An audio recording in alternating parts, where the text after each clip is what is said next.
Assalamualaikum warahmatullahi wabarakatuh. Di sini kami dari kelompok 7 akan mempresentasikan mengenai akuntansi untuk pembiayaan murabahah. Anggota dari kelompok 7 sendiri terdiri dari pertama, Haidar Bakir Hidayat dengan NIM akhir 028. Yang kedua, Indah Puspitasari dengan NIM akhir 043. Yang ketiga, ada Firly Kurnia Maulidini dengan NIM terakhir 076. Akuntansi untuk pembiayaan murabahah. Murabahah adalah transaksi jual beli suatu harta dengan memindahkan kepemilikan dengan ganti atau iwat yang dapat dibenarkan syariah.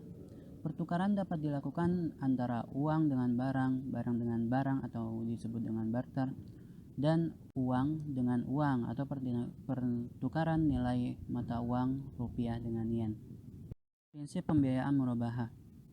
Pembiayaan murabahah pada dasarnya merupakan sebuah perjanjian yang mana seorang customer berharap untuk membeli aset atau barang dan meminta bank untuk membelinya, lalu menjual barang tersebut kepada customer dengan harga jual sesuai pengambilan harga barang ditambah keuntungan yang disepakati. Secara simpel, murabahah adalah transaksi penjualan barang dan menyatakan harga perolehan dan keuntungan yang disepakati oleh penjual dan pembeli. Murabahah bagi purchase order adalah di mana melibatkan tiga pihak, yaitu pembeli atau customer, lalu pembeli atau penghubung penengah yang dilakukan oleh bank, dan yang terakhir adalah penjual atau supplier. Bai besamani ajal merupakan perjanjian jual beli yang mana seller atau bank memperbolehkan buyer atau customer untuk membayar harga komoditi atau barang di masa depan secara angsuran atau dengan lamsam atau satu kali pembayaran di masa depan. Secara umum, penjualan atau bai barang apapun yang diperbolehkan adalah boleh, asal ada persetujuan dari kedua belah pihak. Mayoritas ahli hukum Islam memperbolehkan harga jual dalam penjualan yang ditangguhkan ditetapkan lebih tinggi dari penjualan tunai, dengan syarat objek penjualan harus berada di tangan bank sebelum diserahkan kepada pihak lain. Selain itu, jika terjadi wan prestasi atau keterlambatan pembayaran oleh pelanggan, maka harga secara syariah bai al-murabahah atau penjualan murabahah harus memastikan hal-hal berikut. Yang pertama, bank syariah harus benar-benar memegang atau memiliki properti sebelum menjualnya ke nasabah. Transaksi jual beli pertama antara bank dengan produsen merupakan transaksi yang terpisah sama sekali dari transaksi jual beli antara bank dengan nasabah. Kedua, bank syariah harus memberikan pilihan kepada pelanggan apakah akan membeli atau menolak barang setelah melihat barangnya, sehingga tidak dapat memberlakukan kontrak pembelian promissory yang mengikat pelanggan atau customer. 3. Bank harus menanggung risiko dalam perdagangan, yaitu dengan bertanggung jawab atas barang sebelum penjualan dan saat pengiriman barang ke customer. 4. Bank syariah tidak boleh mengambil atau menerima simpanan uang muka dari nasabah karena simpanan tersebut menandakan kewajiban untuk membeli barang dan juga berarti bahwa transaksi yang sebenarnya terjadi sebelum bank membeli barang. 5. Harga pokok harus diketahui pembeli saat akad. 6. Keuntungan atas harga pokok harus ditentukan dan diketahui oleh kedua belah pihak. 7. Harga pokok harus merupakan sesuatu yang dapat diukur atau disubstitusikan. Murabahah tidak boleh melibatkan salah satu item ribawi dibayarkan dengan barang yang sama yang dapat mengakibatkan terjadinya riba dalam jumlah kelebihan di atas harga biaya. Sebagai contoh, menjual 1 kg gandum dengan 1 kg gandum juga ditambah dengan keuntungan. Hal ini menjadi kasus riba fadl yang jelas, atau riba yang muncul karena transaksi pertukaran atau barter. 9. Penjual harus membeli barang untuk bai al-murabahah dalam akad jual beli yang sah. Yang selanjutnya yaitu AAOIV Fas 2 mengenai aturan fikih penjualan pembayaran tangguhan. Dasar untuk mengakui aset yang tersedia untuk penjualan pembayaran ditangguhkan pada tanggal penutupan kontrak adalah bahwa kepemilikan aset oleh pembeli sudah ditetapkan dalam kontrak yang disimpulkan melalui penawaran dan penerimaan para pihak dalam kontrak. Namun, penyerahan atau kepemilikan aset dianggap sebagai efek kontrak, yaitu kepemilikan aset tidak tergantung pada pengiriman atau kepemilikannya, tetapi dianggap sebagai dasar untuk bertanggung jawab atas resiko yang terkait dengan dasar aset. Penggunaan basis akrual dalam pengakuan laba dalam penjualan pembayaran ditangguhkan adalah bahwa memobilisasi dana dari pemilik pemegang rekening investasi untuk membiayai ditangguhkan transaksi penjualan didasarkan pada konsep kontinu mudharabah, dan karena itu penggunaan basis akrual memastikan keadilan di antara mereka. Konsep sah dari percepatan dalam pembayaran adalah dasar untuk diperbolehkannya mengurangi sebagian dari keuntungan pada saat pelunasan, baik yang disepakati pada saat waktu pengurangan keuntungan dan pembayaran dilakukan penuh dan kemudian keuntungan berkurang. Sebuah resolusi untuk efek ini dikeluarkan oleh International Islamic Fiqh Academy yang berbasis di Jeddah, Arab Saudi. Berikutnya yaitu pengakuan aset. Dalam AAOIV Fas 2 membahas dua alternatif berikut untuk pengakuan aset pada penjualan pembayaran yang ditangguhkan. Yang pertama, pengakuan aset tersedia untuk dijual pada saat kontrak itu. Yang kedua, pengakuan aset tersedia untuk dijual pada AAOIV Fas 2 mengadopsi alternatif pertama berdasarkan aturan syariah bahwa kepemilikan aset yang dibeli adalah ditransfer ke pembeli pada saat kontrak. Dengan demikian, entry jurnal akuntansi untuk mengakui aset pembiayaan dan pendapatan adalah sebagai berikut. Pada saat kontrak, di bagian debit terdapat rekening pembiayaan murabahah, sedangkan di bagian kredit terdapat akun tunai atau hutang dan akun pendapatan pembiayaan diterima di muka. Saat angsuran diterima, di bagian debit terdapat rekening tunai, sedangkan di bagian kreditnya rekening pembiayaan murabahah.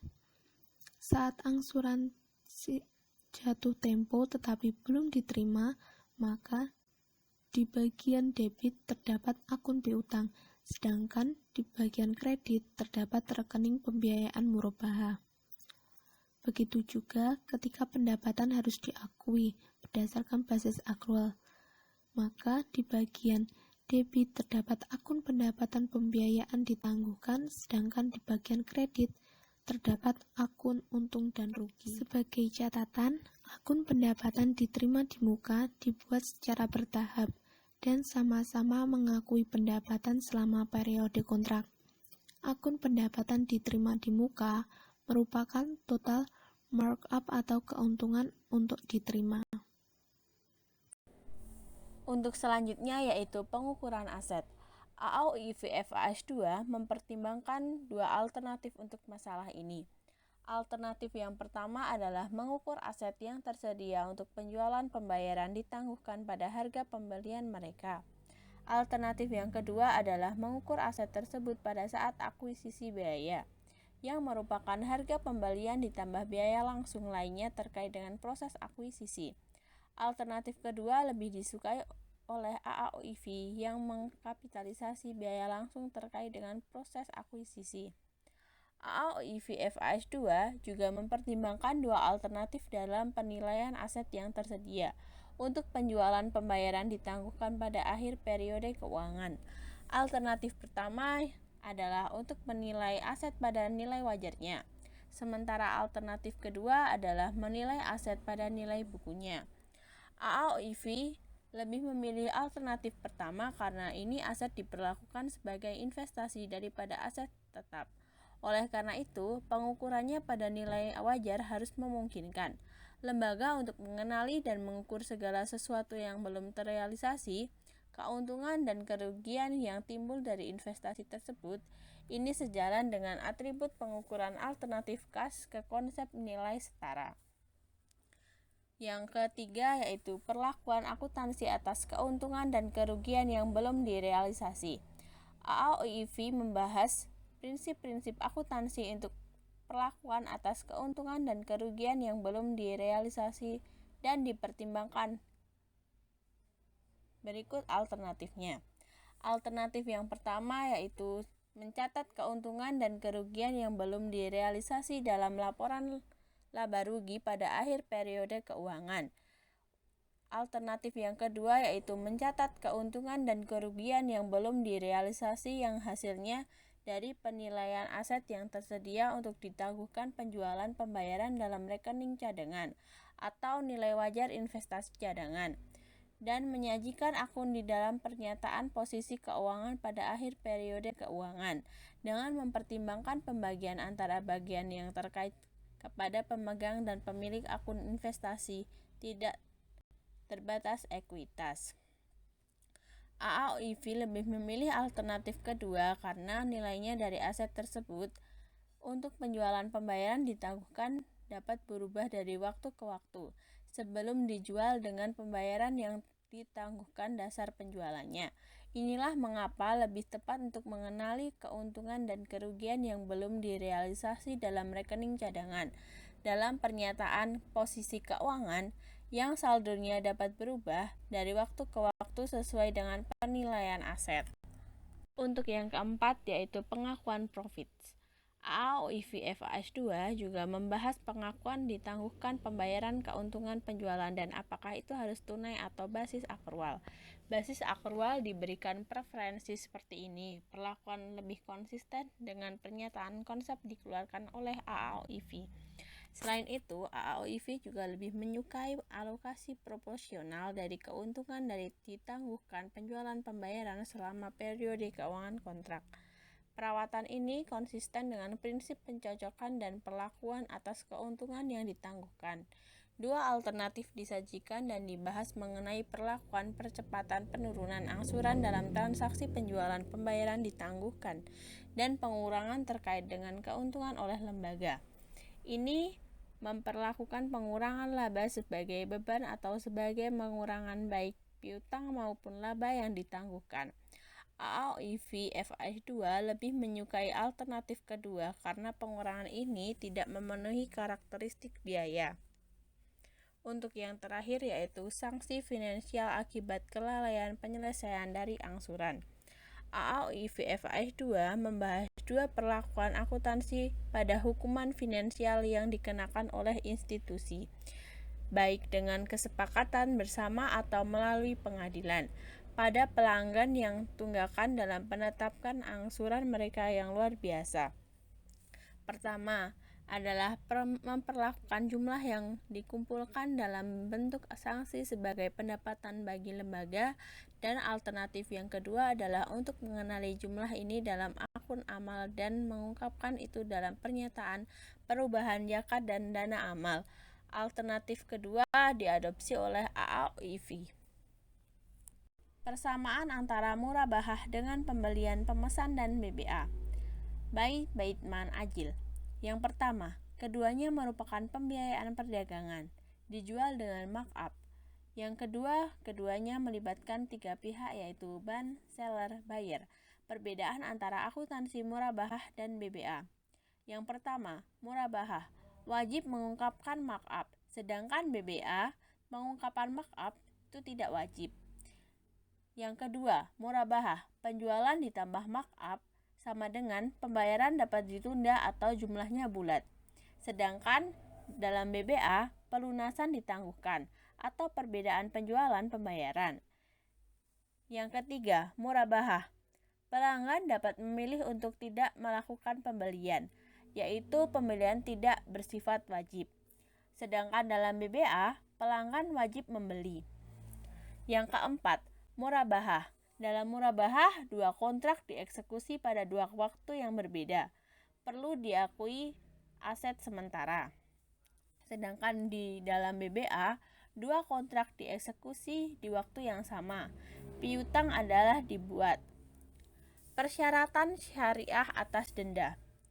Yang pertama, dapat dikenakan hanya jumlah minimum, misalnya hanya 1% per tahun pada pembayaran tunggakan dan tidak dapat diperparah. Yang kedua, jumlah maksimum hukuman atau taiwid tidak boleh melebihi jumlah total dari sisa saldo. Yang ketiga yaitu denda yang diperoleh oleh bank atau pemodal dapat diperoleh dan didistribusikan sesuai dengan keuntungan normal kebijakan distribusi atau didistribusikan sebagai amal.